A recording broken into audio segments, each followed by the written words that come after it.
Ahoy mateys, it's Trekkerbud here. I've sailed the seven seas to bring you back a review of Pirates of the Caribbean on Stranger Tides. Death lies before us as we sail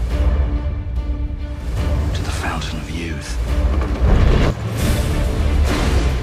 I hear a rumor. Jack Sparrow's in London, hell-bent to find the Fountain of Youth. Don't be a fool, Jackie. The fountain will test you. Steady as she goes. What's your play, Jack? I thought I should give you warning. We're taking the ship. It's nothing personal. There'll be dangers along the way. Firstly, mermaids, zombies, Blackbeard, the pirate all pirates fear. Is that it? I think so.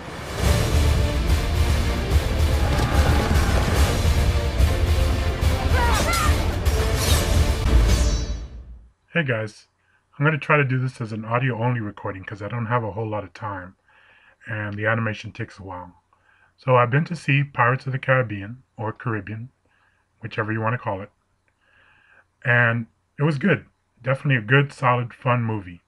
It's a good sequel. I'd say it's better than the last one, but definitely not as good as 1 or 2. Basically, the story in a nutshell is Jack Sparrow, Captain Jack, is out to find the Fountain of Youth. That's it. But what they do is they needlessly complicate it, I think, and have way too many subplots going on. So Captain Jack has a map that leads him to the Fountain of Youth. Now, the problem is that he's not the only one that wants it, of course. There's a new character played by Penelope Cruz, and she's a former love interest, maybe, of Jack, and she's out to find it because she's trying to save her dad, Blackbeard. Now, Barbossa wants to find it also because Blackbeard wants to find it, and the Spanish are after it, and so are the English because they don't want the Spanish to have it. So you got all this going on, and it takes a while for the movie to get going.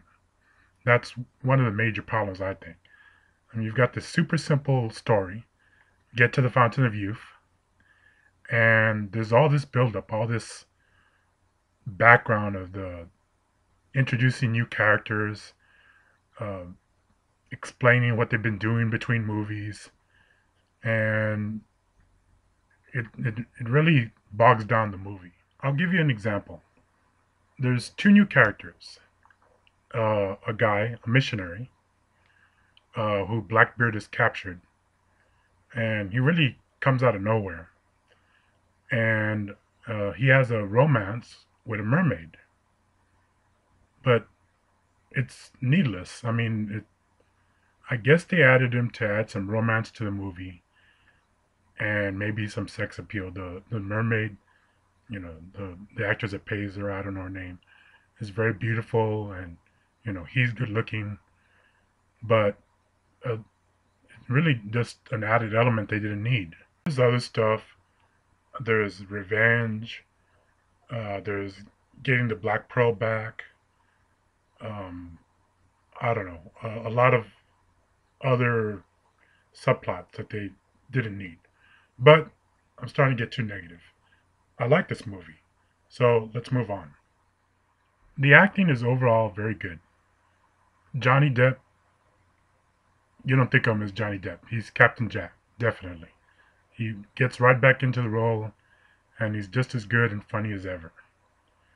Penelope Cruz is Angelica, Blackbeard's daughter, and even though basically she's playing the same character she always does, she does it well, and I think there's some good chemistry between her and Jack, so it works. Geoffrey Rush is wonderful. He's the best one in the movie.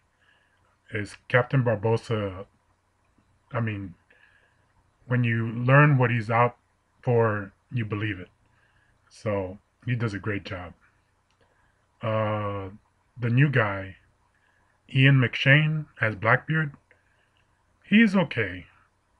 Uh, for some reason, I didn't find him too effective. I think Blackbeard should have been a more frightening character, and he wasn't. The other actors are basically minor players, and they do fine. Everyone does. But Jeffrey Rush is the best. Now, this is an action comedy, and I've already told you it's funny, so let's move on to the action. It's pretty good. Not great, but pretty good. The beginning puts you right into the film. I mean, you're back into the old style Jack swinging from ropes and causing chaos. So it's a whole lot of fun. At the beginning, though, some of the action is kind of been there, done that.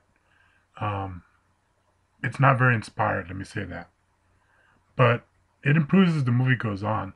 The best scene is the mermaid scene. And that's really good action. It delivers in the action department, so no problem there. Now, without giving any spoilers, I have to say that I really liked the twist that one of the seekers of the Fountain of Youth gave at the end of the film. I really liked it, and it made me wish we had seen more of that character in the film. Pirates of the Caribbean on Stranger Tides is a bit bloated, and it has a few other flaws, but overall it's a fun summer movie and a worthy sequel. I'm going to go ahead and give it a home run on my new rating system.